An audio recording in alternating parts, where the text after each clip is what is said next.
నియంతుల చరిత్రలో మరో పేరు ఎక్కనుందా? వ్లాదిమిర్ జెలెన్స్కీ ఉక్రెయిన్ నియంతగా అవతరించనున్నారా? రష్యాపై డ్రోన్ల దాడి వెనుక జెలెన్స్కీ వ్యూహం ఇదేనా? శాంతి చర్చల ఫలించిన యుద్దం ఆగితే మునుముందు తన పదవి పోతుందని జెలెన్స్కీ విపరీత ఆలోచనకు తెరలేపారా? ఉక్రెయిన్ చరిత్రలో రష్యాపై దాడి చేసిన ప్రెసిడెంట్ గా పేరు లిఖించుకునేందుకే జెలెన్స్కీ స్కెచ్ వేశారు. ఇంతకీ జెలెన్స్కీ ఉక్రెయిన్ ప్రెసిడెంట్ పదవి మునుముందు ఏం కానుంది? అలాగే ఉక్రెయిన్ రాజ్యాంగం ఏం చెబుతోంది? నేషన్ ఫస్ట్ అనే నినాదంతో జెలెన్స్కీ నియంతగా మారడం ఒక్కటే మిగిలి ఉందా? జెలెన్స్కీ నియంతగా మారితే రష్యా ప్రెసిడెంట్ ఊరుకుంటారా?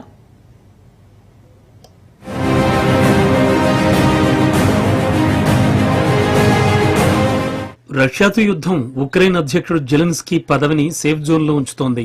2019లో ఎన్నికైన జెలెన్స్కీ ప్రెసిడెన్షియల్ టర్మ్ 2024లో ముగియాల్సి ఉంది. అయితే 2022లో రష్యా యుద్ధం మొదలు కావడంతో ఉక్రెయిన్ లో మార్షల్ లా అమల్లోకి వచ్చింది. దీని ప్రకారం జెలెన్స్కీ అధ్యక్షుడిగా కొనసాగుతున్నారు. రష్యాతో యుద్ధం ముగిసేంత వరకు అధ్యక్ష ఎన్నికలు నిర్వహించాల్సిన పని లేదని పార్లమెంట్ సైతం జెలెన్స్కీ ఎన్నాళ్లైనా పదవిలో ఉండేలా పరోక్ష ఆమోదముద్ర వేసింది. ఉక్రెయిన్ రాజ్యాంగం ప్రకారం దేశంలో శాంతి నెలకొనే వరకు అధ్యక్ష ఎన్నికలు నిర్వహించే ఛాన్స్ లేదు. యుద్ధం ముగిసినట్లు ప్రకటించిన 6 నెలల వరకు దేశంలో పరిస్థితి అదుపులోకి వచ్చే వరకు ఎన్నికలు నిర్వహించలేరు.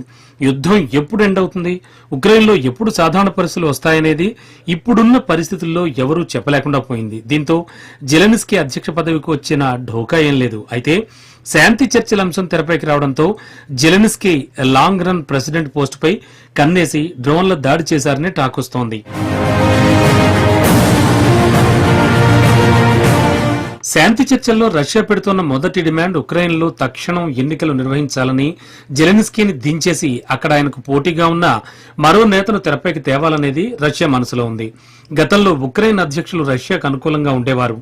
జెలెన్స్కీ EU, నాటో, అమెరికా పరస్పరం సపోర్ట్ చేసుకుంటూ రష్యాకు నిద్ర లేకుండా చేస్తున్నారు. ఇక్కడే రష్యాకు ఉక్రెయిన్ కు మధ్య పొసగక యుద్ధానికి దారితీసింది. మరోవైపు శాంతి చర్చలపై రష్యాకు పోటీగా ఉక్రెయిన్ చేస్తోన్న డిమాండ్స్ లో ప్రధానమైంది పుతిన్ 1991 నుంచి ఆక్రమించిన కీలక పట్టణాలు మళ్లీ కీవ్కి ఇవ్వాలని. అయితే ఇరుపక్షాల ప్రధాన డిమాండ్ ఇప్పుడు నెరవేరే అవకాశం లేదు. రష్యా ఆక్రమించిన క్రిమియా, డాన్జాస్, అలాగే జపరోజియా, ఖైర్సన్ వంటి కీలక పట్టణాలు మున్ముందు మాస్కోకు కీలక స్థావరాలుగా నిలుస్తాయనేది పుతిన్ ఆలోచన. రష్యా ఆక్రమించిన పట్టణాలు లేకుంటే ఉక్రెయిన్ కు ఉనికే లేదనేది జెలెన్స్కీ ఆందోళన. యుద్ధం దెబ్బకు లక్షలాది మంది చనిపోయారు. మరోవైపు 60 లక్షల మంది ఉక్రెయిన్లు దేశం విడిచి పారిపోవడం, మరో 40 లక్షల మంది వరకు దేశంలో ఎవరెక్కడ ఉన్నారో తెలియకుండా స్వదేశంలో నిరాశ్రయులైపోవడం, మరోవైపు దాదాపు దేశ భూభాగంలో 18% వరకు రష్యా ఆక్రమణలో ఉండడంతో ఎన్నికలు నిర్వహించే అవకాశం లేదు అనేది ఉక్రెయిన్ వాదన.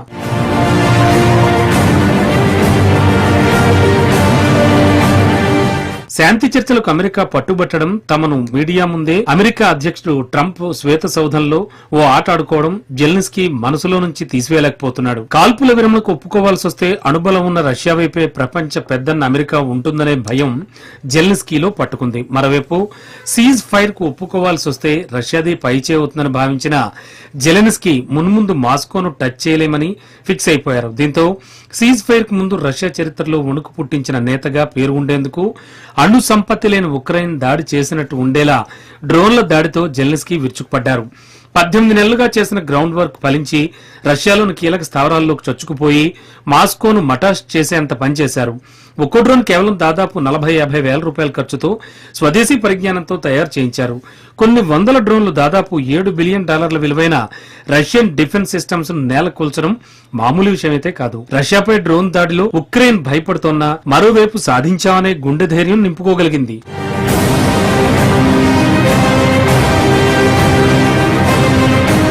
రష్యా అణుదాడి చేయబోదు అనేది ఉక్రెయిన్ గట్టి నమ్మకం. సాంప్రదాయ యుద్ధం 3 ఏళ్లుగా సాగుతున్నా అణుబాంబు ప్రయోగ సాహసానికి పుతిన్ ఒడిగట్టకపోవడానికి ప్రధాన కారణం నాటో, EUల సపోర్ట్ ఉక్రెయిన్ ఉండడం. మరోవైపు యుద్ధం జరుగుతోన్న ఉక్రెయిన్లో జెలెన్స్కీకి ప్రజల్లో, సైన్యంలో పట్టు కొనసాగుతూనే ఉంది. 2024, 2025లో నిర్వహించిన సర్వేల్లో జెలెన్స్కీ టాప్ పొజిషన్ కంటిన్యూ చేస్తున్నాడు. ప్రజా మద్దతు కొనసాగడం జెలెన్స్కీకి కలిసి వచ్చే అవకాశం. స్థానికంగా ప్రతిపక్ష పార్టీలు కొంచెం పోటీ ఇస్తున్నప్పటికీ ఎన్నికలు జరిగితే ప్రెసిడెంట్ పదవి పోయేంత వ్యతిరేకత లేదు. పైగా రాజ్యాంగం ప్రకారం ఆయనకు యుద్ధం జరిగినన్నాళ్లు అధ్యక్షుడిగా కొనసాగే అవకాశం ఉంది. అయితే ఉక్రెయిన్ పై రష్యా పూర్తిస్థాయి పట్టును వీడే వరకు ఎన్నికలు జరిగితే జెలెన్స్కీ అధ్యక్షుడు కాకుండా మాస్కో మాస్టర్ మైండ్ అప్లై చేసే అవకాశం ఉంది. ఎన్నికలు సజావుగా జరగకుండా దాడులకు దిగడం, బాంబు దాడులకు పాల్పడడం, పోలింగ్ బూత్ల ఆక్రమణ జరిగే అవకాశం ఉందనేది కీవ్ భయం. అలాగే ఎన్నికల నిర్వహణ కూడా అంత ఆషామాషి ఏం కాదు. కొత్త ఎన్నికల లిస్టు తయారు చేయడం ఇప్పట్లో అసాధ్యం. దాదాపు 10 లక్షల మంది మరణించినట్లు సమాచారం. అలాగే 60 లక్షల మంది దేశం విడిచి వెళ్లిపోవడం, 40 లక్షల మంది దేశంలో పుట్టకొకరు చెట్టుకొకరు చెల్లాచెదురు కావడం కూడా ఎన్నికల నిర్వహణకు చాలా కష్టం.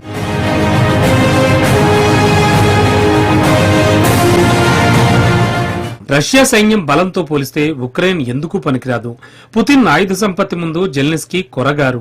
అయినా 3.5 ఏళ్లుగా యుద్ధం కొనసాగిస్తున్నారు. EU సపోర్ట్ ఉందనేది కాదనలేని నిజమైన డ్రోన్ దాడి మాత్రం ఆయన సొంత వ్యూహం. డ్రోన్ దాడి తర్వాత ఉక్రెయిన్ పౌరుల్లో ఆత్మవిశ్వాసం పెరిగింది. రష్యా ఎప్పుడు దాడి చేస్తుందా అనే భయం ఉన్నా పుతిన్ ను దెబ్బ కొట్టామనే ధీమా వచ్చింది. మరోవైపు శాంతి చర్చలు జరుగుతున్న తరుణంలోనే తాము యుద్ధాన్ని ముగించేది లేదని చెప్పకనే చెప్పేందుకు జెలెన్స్కీ డ్రోన్ల దాడితో రెచ్చిపోయారు.